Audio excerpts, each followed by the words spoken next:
Madam. Are you ready? I am ready. Tujende.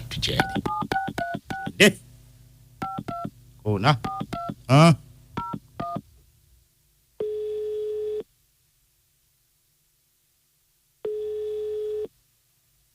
Hello. Tewatuwadde linnya? Oh, Mukwano, ono Madam Zali. Bampita Sali. Jebaleko mama. Kale Mukwano, nawe jebale. Yeyisima. Akoze eki Mukwano? Kakati mama, nze n'Isima twagala n'ebbanga ddene. Byamala bbanga ki? Ndowooza twakwata mu myaka nga 3. Okay. Then nfuna mukwano gwange ngamba ayagala boyfriend. Kati engeri gye nali manyi Isima nga mukubira nga mugamba. Nina mukwano gwange omuwala ayagala omulenzi mwe ku mikwano gyo. Ko ye kale nga muwe nnamba nga amukubira. Kyokka omanyi nti Isima yennyini yeyeefuula erinnya ly'omulenzi gwe nali nsuubira. Yeefuulani? Ye kanyini ne yeeyita Latiifu n'ayagala oyo omuwala mukwano gwange. Ne boogera ennaku zaali ennungi 3 nga basisinkana nga n'ebirala byonna babikola. Omuwala yasulayo. Genda mpola. Speed ontwala nnene nnyo njagala tuwuliziganye. Omuwala oyo yali amanyi Isima? Omuwala yali tamanyi Isima. Nga tabalabangako mwembi? Nze omuwala mmanyi. Anti mukwano gwo? Ye sina muwala wabula mukyala kuba alina abaana 2. Nga tamanyi boyfriend wo? Kati nga tamanyi boyfriend wange. Kakati gwe ng'obeera ne Isima? Iye. Muyina abaana? Tetulina. Okay, genda maaso. Kati nga muwe nnamba nga boogera mu nnaku zaali ennungi 3 nga yeeyise Latiifu ng'omuwala amukyalira. Mpozi ogambye erinnya ly'okwani? Nga babikola. Nze nayiga. Naye yeeyisima atera kumpita mu mbejja. Bambi. Kati mukyabeera mwenna? Kasita nabimanya ne twawukana kuba omuwala yansindikira ebifaananyi by'omuntu gwe yasula naye nga bye by'omuntu gwe mmanyi. Ng'akwebaza nti webale kunfunira boyfriend. Kati nze bwe nakimanya ne nkubira Isima ne mubuuza, Isima yagamba nedda Latiifu waali, mbwe ebyo bye nalabye omuwala yagadde bwagazi kunsindikira ebyo. Kati ni bannaye abasajja. Ekirala kye neebuuza ku ye. Yagamba mbu simanyi mbu musirikale Mbega naye ndowooza alimba. Nze naye sifuddeyo ku kya mulimo gwe nga nsazeewo twagalane. Omulimu gwe togumanyi? Nali sigumanyi. Kati bwe nabuuzabuuza nnyo n'angamba mbu musirikale n'enkita. N'angamba talina famire. N'ensalawo nsooka embeere naye olw'okuba talina famire. Okitegeeza? Kati nga mubeera wa? Twasooka sisinkana mu kafunda kali simanyi ewa eyo. Then tuddamu sisinkana nga tubeera tusisinkana Ennaalya. Ennaalya w'e Kampala? Iye, nga we tusisinkana. Ne tusonda ne ssente n'agamba azimbe ennyumba n'angamba ewedde naye ate ennyumba agamba yamala n'agitunda. Ennyumba yamala n'agitunda? Iye. Ennyumba ye yali Ennaalya? Ennyumba ye yali Ennaalya. Mwasonda ne muzimba babiri? Iye. Kyokka nga nkubira aweerezayo bwezi n'empeereza. Engeri gye nali tufunyeeko akaseera nga leta agamba talina famire. Kati nga nsazeewo twezimba empola tandika obulamu. Naye kati ye n'akola ebyo deni nze ne mmuta. Ate ekimu twagenda okwawukana nga ndi lubuto. Olulwe? Iye. Wazaala? Nedda. Okyali lubuto? Iye. Lwa bbanga ki kati? Kati liwezezza emyezi 3. Okay. Kaakati bwe yatunda yakuwaako ku ssente? Bwe yatunda ennyumba ngamba yaziteeka butesi mu bbanka. Simanyi oba kituufu yagitunda oba kituufu ki naye simanyi. Yagitunda ddi? Yagitundira mu biseera twali mu gw'omwenda. Ennaku z'omwezi nga ziringa mu 8 ne 5 omwo. Okay. Kati kyenjagala omumanya nze saagala kuddingana naye. Wabula kituufu talina famire ye ate omuwala obayita Leste. Ye tomulabangako? Leste ye simulabangako, just mbadde mbiraba ku bifaananyi by'essimu y'oyo kuba gye yaliyo ku WhatsApp yakolanga ekifaananyi kye. Kwegamba agamba mukwano gwe naye ate mukwano gwe muki kuba kisusse kiri too much. Kati mumaze ebbanga ki nga mwawukanye? 2 kitundu nga siddangamu mukubira siddangamu muwuliza. kuba nali naakavaayo then oli omuwala n'agendayo oyo omukyala oyo mukwano gwo iye kati Kati nze omukyala yabeerayo. namunnyonnyola byonna omukyala naga atukite ye n'agamba mukyayi nange ne mugamba ngenda mukyawa kuba sinza beera na muntu ng'ate mukwano gwamumanyi ate ye n'akola ekyo kati ye mukwano gwo akyabeera ne Isima nedda tebakyabeera bombi balabagana olunaku lwali lumu lwe yasulayo lwero teyaddamu bannange kaakati Isima yakimanyi nti oli lubuto ye Isima akimanyi ndi lubuto ate amanyi nti n'oli omuwala mbu yafuna olubuto ku mulundi ogumu anti ye omuwala bw'atyo we yamugamba n'amugamba alabika naye ali lubuto kati biki kuba ye yamugamba taata bamukubye essasi n'afa kati n'omwana n'agamba nabo bajja kutta ate nga ndi lubuto kati Isima n'akwata ekyo taata waani gwe batta taata wa Isima mbu baamukuba amasasi imbu Isima yaani eddala oba wa Gwange ki maama ayogera ennimi zonna ezisinga ayogera olusoga ayogera olulugwala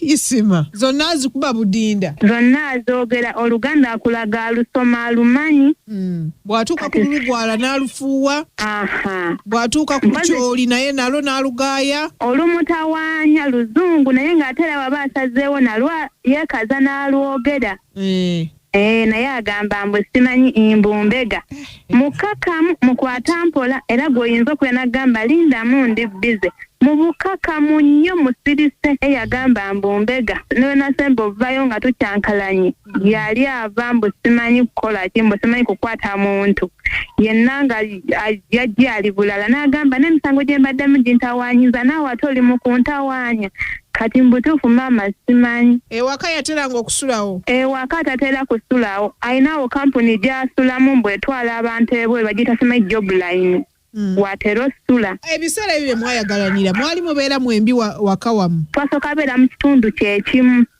then nga mu wiiki tufuna ennaku ze tusisinkana oba mu mwezi tubeera fembi nga wiiki namba oba ennaku nga ziizo buli omu nadda ku byakola ewuwe iye era gye mwatandikirwa ekata iye muyinza omuyitira ku muwala Resite bwe mba njogera ku Resite nina okumanya nti Resite erinnya lye ye gundi abeera mu kitundu bwe kiti akola mulimu bwe guti Resite simanyi watuufu waabeera naye musuubuzi wa mbuzi muwala asuubula mbuzi atera okukozesa nnyo ssente za Isima oba bali mu bizinensi y'emu tebali mu bizinensi y'emu ebyo bintu nagezaako bimubuuza ye nga Isima nga tabitegeera linnya lya Resite ddala olimanyi nedda manyi Resite lyokka ne bwembeerawo Resite ne bwakuba essimu ng'afa tagikwata Resite bw'akuba essimu Isima tagikwata naye bw'oba nga weetooloddemu amukubira olowooza oyo si mujjawo omukulu yagamba n'oli omukyala gwe basinkana olunaku olumu ayina mbu omwana omuwala naye ate nze kye nali simanyi ne neebuuza nti oba yamuzaala mu Resite yamubuulira omwana yenkana atya yagamba omwana yamuzaala ali mu primary 6 ekitegeeza nti muwala mukulu kati obudde buno omwana tusobola omubalira emyaka nga 9 Isima alina emyaka emeka wabula simanyi bwe yamuzaalira mu primary 6 yali mistake Isima bw'abanga omwana yamuzaala mu primary mu buli ngeri essaawa eno omwana alina kuba muwala mukulu oli mu myaka emeka gwe nze ndi 25 years ate ye birthday party yakuza birthday party ya 26 mu mwezi ogw'omukaaga nga 16 ekitegeeza alina emyaka 26 kitegeeza omwana gw'abazadde alina okuba nga teenager bw'aba yamuzaala mu primary yamuzaala mu primary abula simanyi ali mu teenager mu ba teenager awo 13 bwe gityo naye ng'alabika omwana oyo tali mu Uganda kuba omuvubuka otayagala nnyo kwesembereza Uganda ani atayagala kwesembereza Uganda Isima ne bw'abeeramu nnaku mbale n'alinya nadde Sudaani oba TZ yatera okugobera Isima akola mirimu ky'emituufu maama wange oba Isima mubbi oba muki wabula simanyi naye nze mbadde mumanyi nga Isima eyaŋŋamba mbu musirikale naye kaakati oyagala kumanya mazaale ga Isima ekituufu nandiyagadde okumanya Isima omutuufu yaani ogambye olubuto lwo lwenkana lutya lwa myezi 3 Isima gw'oliko nga tategeerekeka maama Isima nga bw'otategedde bintu nga nzaabikunnyonnyola nange aludde naye byakulemu otegeera byannemu otegeera kati lwaki teweeyiya ng'omukyala nasisinkana Isima n'aŋŋamba maama yafa nga muto. Taata we n'atugatta. Then wayita akaseera ka myezi nga giiryo taata we agamba Isima si yamuzaala. Mbu bamusiba musibe mwana. Mwana wange. Isima anemye ebibalo bya Isima mbigatta wano wentudde mu mutwe gutanze n'okuwunga. Kati nno gwe ndowooza mpola naye nze gwampuuma n'empungamu n'enzirikamu byonna nga tebigasa. N'okuzirika kwali. Paka lwe nagambye lwaki sibeekwata ne munzuulira Isima yaani. Isima yinza obutatubeerera mwangu. Kubanga buli nsona yonna gye mutunamu yagisiba. Si kangu kuba kantu kasirise. Kampi. Kawanvu katono. Katono. Mwasisinkana wa? Twasisinkana mu kafunda. Akafunda kabeera ka bbiya gye banywera bbiya. Nedda Mukwano. Mu lukolido nga muyisiŋŋanya. Kaalo. Akalo bakayita kafunda. Ye maama kali side ze ebwayise. Kalimu sona abantu bangi. Kalimu abantu bangi. So kitegeeza toyina wa Luganda lwa Isima gw'omanyi mu nsi eno. Nali ndaba oyo taata we gwe baali bayita Muzeeyi Wumalu. Ate naye n'amwegaana. Naye n'agamba mbu omukyala yamumusiba ate omukyala yafa long time. Kama Katonda. Kati waliwo step mom naye nga nze kyendowooza nti step mom ate ateekeddwa okuba nga ye maama azaala Isima. Kuba bw'otunuulira abaana ba step mom ne Isima enjawulo teriiwo. Then kitegeeza omusajja yamuzaala bwe baba nga bafaanagana.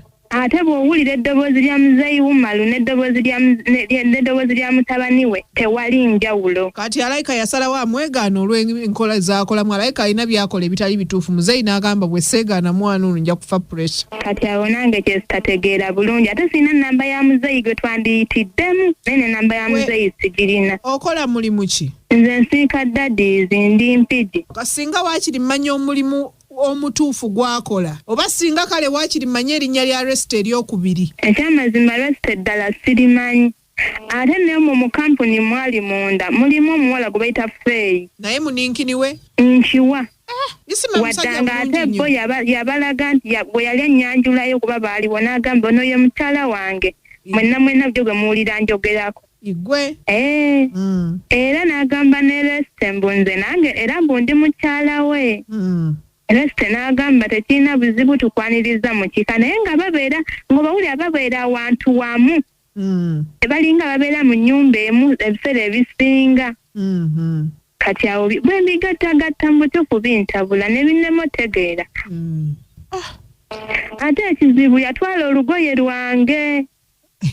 Lwaki yalwala olugoye lwo? Nazinga nzise mu bbaaga nzireeka nga budde bwakuvaayo kati ne lusigalira nga ebbaaga eraga terugendamu kuba lugoye lunene luzitowa ne lusigala. Ne mugamba ekirungi tutera olabagana nja kujja ndunone kati ntuuka okuddamu oddunona nga ŋŋamba teruliiwo ate lutwale nti lwabula. Oba yalugaba? Nange ŋŋamba lwali yalugabira lwesite.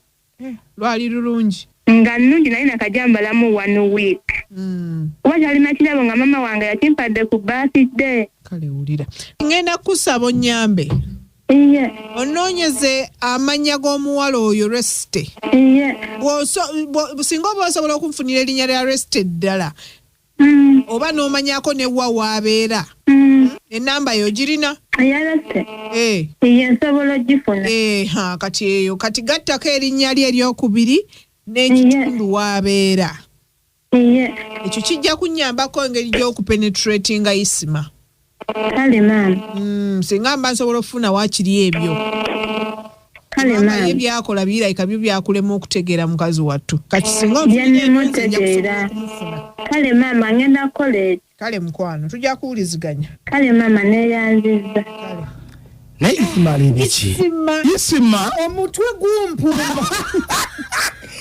Omanye okutuula kalikyuleeta neggwamu akale ne kamwagala agambye ntudde wansi n'empunga nga sibitegeera nenzirika nenzirengulu. Ekinnuma mu byonna ali lubuto lwa Isima. Tekinnuma okitegeera kuba kaakati agenda kuzaala omwana. Sakulindeko naye ebyaddala bakazi mmwe mukoze ku mitwe gyammwe. Nedda mutulimba nnyo nammwe. Ne wakwata ke twasajja tuli okubalimba. Ne omuntu nakulima nakutusane kwekyo. Nze ekintu kyensinga okunenyezako abakyala kikino. Tosobola kuŋŋamba nti omaze n'omuntu ne bwe guba mwezi gumu tonnamanya linnya lye lyakubiri. Tolimanyi. Kitegeeza toli serious. Gwe toli serious ku ye. Okitegera. Oli oze kubaasa bubatiso ddukoba. Aha. Kuba kati toyinza kuŋŋamba nti omaze n'omusajja emyaka egyo. Naye ng'erinnya lye eryokubiri tolimanyi. Ate Musajja tateereka ng'afaanana bulala. Nze bwentandika okulaba ebibuzaabuza ku ggwe. Kitegeeza waliwo ekitali kituufu ekitagenda mu maaso. Okiraba. Tomanyi mulimu mutuufu musajja gwakola. Tomanyi wa luganda lwe mutuufu yaani. Kwegamba Yisima n'eyisima oli ki? Naye Yisima gwani? Oba yesobbi. Yensonga lwaki abantu tebava ku beat fama? Yisima mmuwulidde.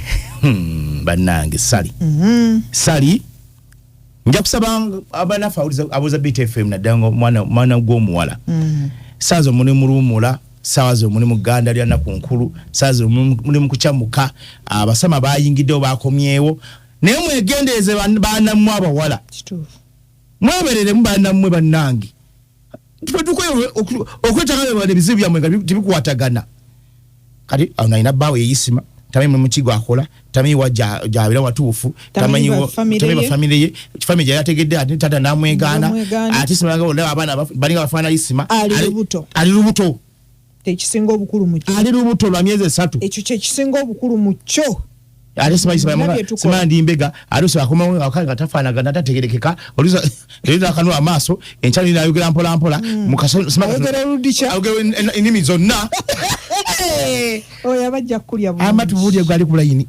Mwebale tuwereza. Kale Mukwano. Kagwa Mustafa ndi bamunani. Ye. Abaana abawola kibawe ekyokuyiga. Esibu yakwanye. Anaba muntu mutuufu. Kagwa Mustafa ndi bamunani. Kale naffe. Kabde wange. Sebo. Oyogera n'esema kula Musajja DTV. Ekojja. Bannange bizibu ng'ayombera gy'asaka. Kituufu. Bannange abaana bafa abawala. Basaba bannange begendereze nnyo tebeegyegula mangu nga tebannamanya muntu wakyala. Okitegeera. Era agenda nakuleetera n'abaana olaba mwana kubeera awo naye nga tamanyi kitaawe. Anna twesabye sikate semakula Musajja DTV abewe kale munnange. Mukwano mwebale kuweereza naye bannange tutuuka atya ku extent bwetyo omusajja n'omufunamu olubuto ate munnaye gye bali namuzalamu n'abaana bana naye nga tamanyi waabwe. Naye abakazi tulina okwesootinga bannange naye mukazi kimanyi oyo bbaawo mubbi bana ababbi nga mami wagambye sobbi be bamu kwabo naye abakazi tulina okwetereeza bannange mbaddewo omusajja obanga omufunya first osooka mubuuza amannya ge weddira ki mbulirayo abantu naye mukazi gwe